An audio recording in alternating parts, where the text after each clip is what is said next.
want to talk. I want to move this mic a little bit. How about that? Let's clip it onto the old bowler. Maybe that'll be the thing.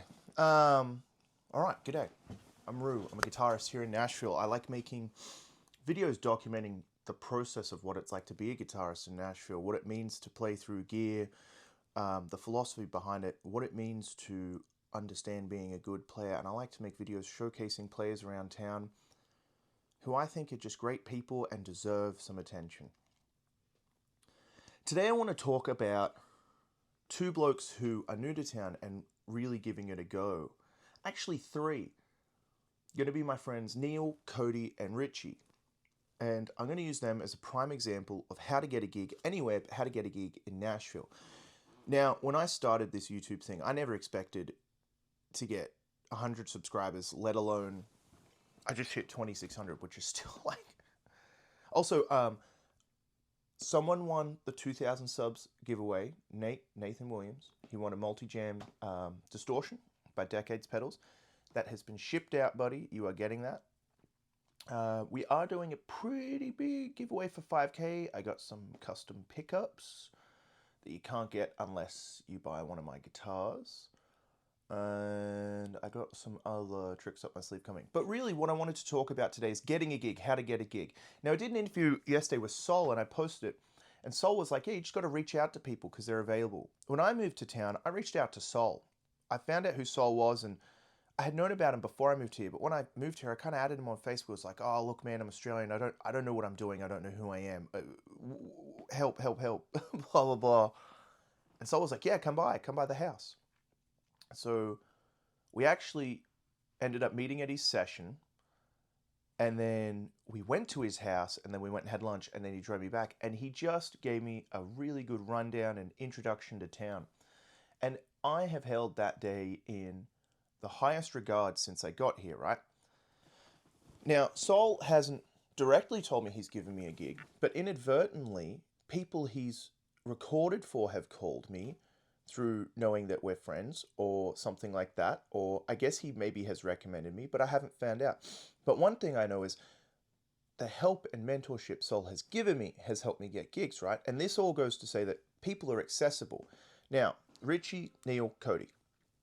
Cody reached out a few weeks ago, just randomly, hey, I don't know how to find you, sent me a Venmo, and I was like, dude, what's going on? I called him, and for the last month, he's been coming down to every gig, sitting in, and making faces and making sure he's never had time on stage. So he's getting his time in and he's getting his work in and he's learning tunes. He's coming back each week. He's been like, hey, I worked on this. Hey, I worked on this. Hey, can we jam on this? Hey, do you mind if we try this? Hey, I've come back. I'm ready to play this tune. It's like, damn, cool, man. Awesome. Richie moved here from, don't punish me if I'm wrong, Richie, Michigan? Maybe? Or Illinois. I'm pretty sure it's Michigan. Anyway, Richie moved here. He'd already been gigging for 10 years, and he was just hungry. So he started coming to every gig. He started going to those meetings, and he started doing all this stuff. And he quickly found himself in a situation where I was like, hey, I need a sub-guitarist. I don't know who else to call. I told the drummer, I was like, call this dude. Just try him out. I recommended Richie for a gig. Got him his first gig downtown, I believe. And that turned into someone who happened to be on the gig being like, oh, I'm starting my own gig. Would you like to be our guitarist? Great. Now Richie's got work. Neil, I gave Neil a lesson 2 days ago and he came out to the gig last night and he sat in. Dude's an unreal guitar player. He's a guitar teacher in his own right. He also went to Berkeley and all this. But he got up and did his first like 4 or 5 songs on Broadway and it was killer. You know, it's a quiet gig. It's very chill. But this all goes to say people are accessible, right? If people are accessible, the gigs must be accessible. The biggest thing that stops you from having a gig versus the people who have a gig is going out and meeting people. Now, I haven't been getting as many gigs as I normally do, and that's a common kind of thread downtown right now. But I think a part of it is there's so many new people that I have to go and meet people. I have to go shake babies, kiss hands, etc. I know it's silly, but it's a little matchup. It's so dumb. Maybe I was shaken as a baby, and that's why I've turned out so odd.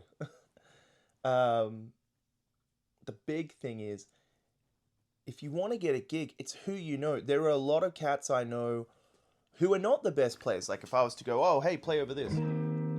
they're going to go, I don't know what that is. You know what I mean? We're in C, so that's technically a C minor, you know.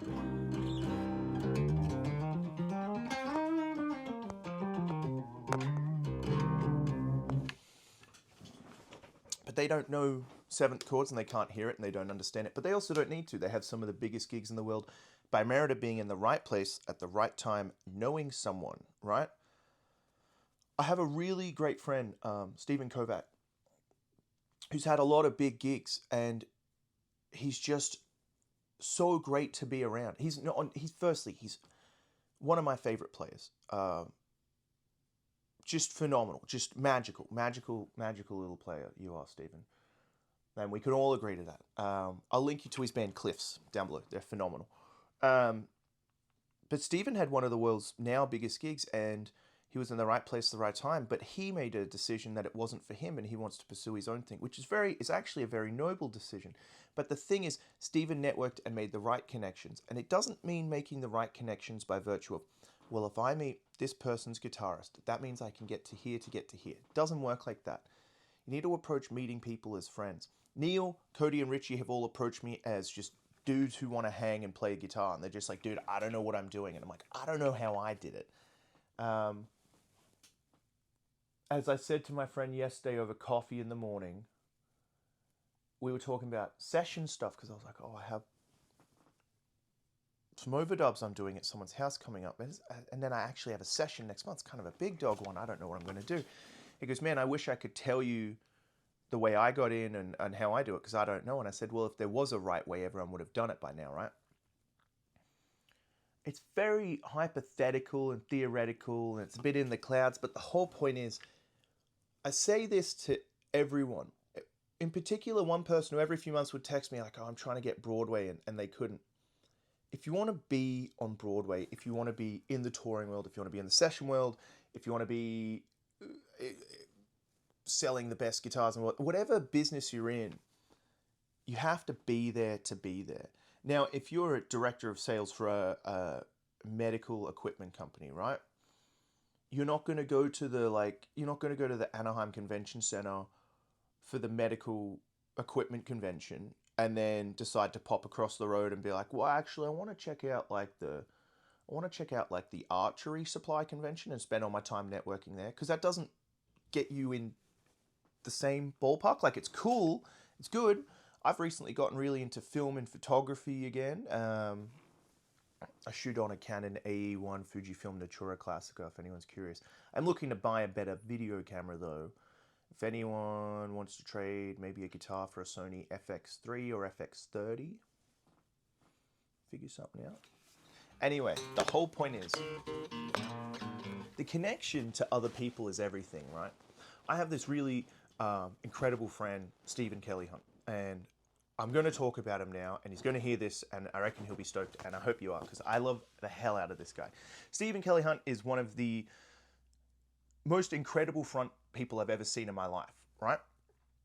And Stephen has this innate ability to connect with people, and it's one of my favorite things is that I don't see him all the time physically. Hell, we probably see each other once every few weeks, but we talk a lot on the phone, especially late at night. And he's just like, that's my late night phone guy, you know what I mean? Him or Mr. Benson. And, you know, I didn't meet Stephen through, oh, I've got to meet this guy because it'll do this, blah, blah, blah. I met him through a mutual musician. And it turned out we both love PV Classic 50s, Dan Huff, Michael Landau, Lukather, Jay Graydon. And we're both like in the same camp, but like distinctly different tents, if that makes sense. But there was so much crossover that it was just like, oh, dude, we have to talk. We have to hang out. By the way, if you're ever downtown, Kid Rock's Maine, Thursday through Sunday, 6 to 10, I believe, are his shifts. You will never hear a position 2 Strat sound better. And there are many times I've watched him without him knowing I'm watching him and been like, this sounds so good. But a chance meeting has blossomed into a lifelong friendship, right? And I'm not gleaming anything from him and he's not gleaming anything from me. There's no giving each other gigs. There's no giving each other gear. There's just the reciprocal hang of information and friendship, right? Of emotions and sharing. And this is all to say, to get any gig in the world, people would rather be 9 times out of 10 with the cat who is their friend than the cat who is the best. Say you're the best guitarist in Nashville, but you have a terrible attitude. Well,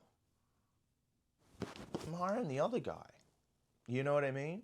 And working on your attitude and your ego is such a fickle and beautiful yet destructive concept, right? Because we're all so able to be a victim to our own ego and the concept of our own personality, yet at the same time, it's what we need to survive. Now, look, the honest long short of this, because I've done another rant in D minor. If I play a D minor, that's here.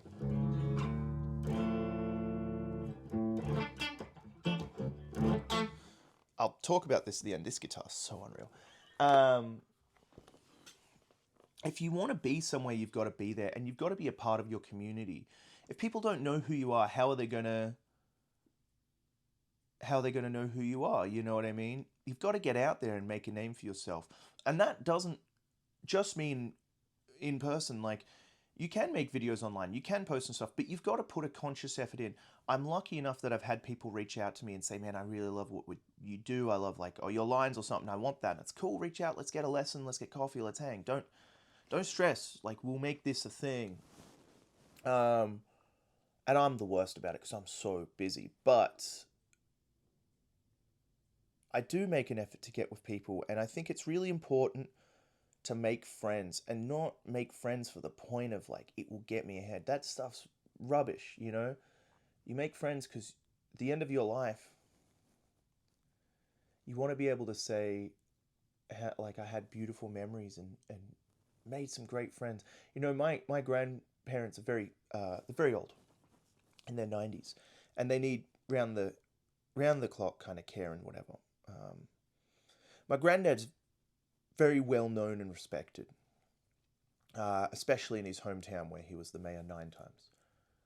Very proud of that. And he's got people coming in and out of the house every day. Anyone who can offer him help and will offer him help has, right? And he doesn't enjoy, he's very stubborn, I'm the same person as him, necessarily asking for or trying to get help. But because he spent most of his life looking after other people and making friendships, he's seeing a bountiful return of that in spades. You know, he started the biggest charity in Europe, and he's oftentimes, if we go to Ireland, talk to people, they'll be like, oh wow, like, oh yeah, I remember when he did this for me in the 70s and the 80s. And yeah, very beautiful man. But he taught me a lot, and I think a big thing is if you just reach out, people will be available. I reached out to Sol, and we've now, you know, I love that dude, and we've made a lifelong friendship. Neil, Cody, and Richie have all reached out to me, and I've got lifelong friends in them. It just is a simple message. But if you're reaching out to someone to connect with them, make sure you kind of push for that sometimes. You know, no, don't be aggressive, but don't be afraid to be like, hey man, I really want to do this. You know, offer to buy people coffee or offer to do this and whatever. It's all how it works, you know. This is the music industry. So look, the long short of it is, if you want to get a gig, you've got to go and sorry, one of the cats knocked something over. You've got to go and get the gig, but you've got to make friends and you've got to talk to people. And if that's not a good skill you have, the hang, then maybe observe how other people do it, or find someone you really dig online and watch their syntax, the way they speak, the way they communicate, and try and replicate that. Not to a T, but take notes. I really struggled with socializing growing up. I'll be honest about that. I'll be very honest here. I genuinely struggled beyond belief with socializing growing up. I had kind of no concept of it. I had no idea what was going on. And I was afraid of it in a lot of ways. I didn't understand why people weren't interested in what I wanted to talk about, whatever topic that was at the day, or this, or this, or this, or this, or whatever. But I learned over time by watching other people interact that, oh, it's more back and forth. You know, my father said to me once, he's a big comic collector, like huge nerd, total nerd, like me. Well, I'm like him, really. But, you know, he said, people aren't like comic books. It's not black and white. It's not Spider-Man versus the Green Goblin. There's not good and bad. And I was 7 or 8 when he said this, but I had started reading a lot of Batman, and Batman's one of those comics that does have the different melding of black and white, where it's this gray mixture that comes out. And I learn a lot from that and by watching other people interact. And, learning that, like, oh, you can't say this in this situation, you shouldn't. But the biggest thing, if someone knows that your heart is in the right place and your intent is good, they're going to overlook their own ego and their hurt feelings, go, well, he means well. But this is all to say, if you want a gig, you've got to be where the gig is, right? Often people are like, yeah, call me for a Broadway gig. I'm like, man, that's cool. I don't know who you are. Or I haven't seen you down there, or you live in another state, and it's just kind of like, we don't book ahead like that usually. Your first call will probably be, my first real call on Broadway was a very last minute thing at Redneck Riviera. I showed up with my guitar. Bass player happened to play guitar. I didn't know a ton of tunes, so he was like, hey, play bass for this one. All right, so I ended up playing bass in that band for 6 months. This is what happens. Sucks, but it's what it was, It's how it works. And I'm really thankful to Michael for that. And he's gone to New York now. But he's killing it up there with his wife. And I hope he's happy. And I hope he was in town. I didn't get to see him, but Michael, I hope you're well. I hope you see us. And yeah, I think the thing is, you've got to go where you want and do what you want. And you've got to be in the industry and do, try and make the connections you want, but just try and make friends. Don't gleam it as all this stuff. It's just, none of that achieves anything, man. It's all about friendship. Who doesn't want to make friends? It's a waste of time if you're not, Okay, anyway.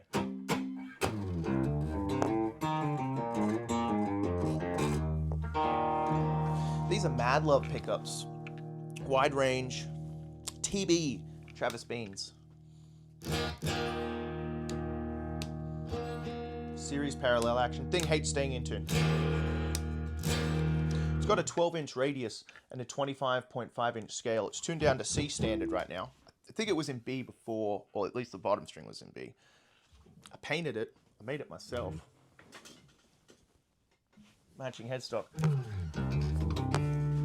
It's really fun when you put it with like Memory Man and a tremolo and just play like some big fancy chords.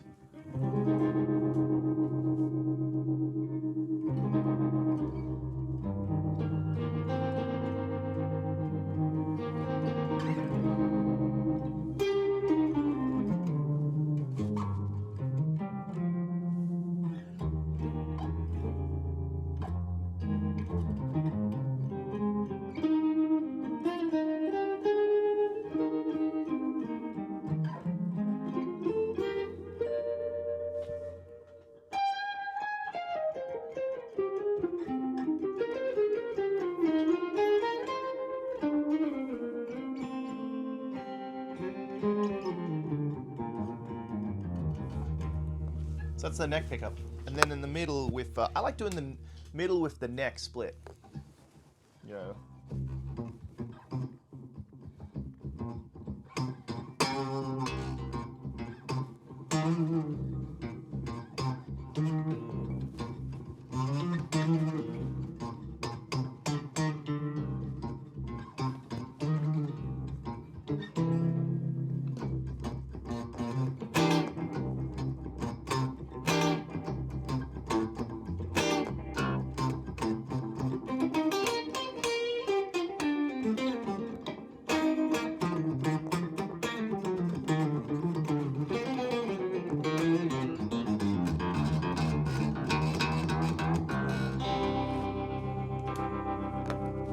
Oh, and just for fun, I'm not a slide player, and I'm about to pick up the wrong slide. A brass slide. I usually use glass, but Zen Drive.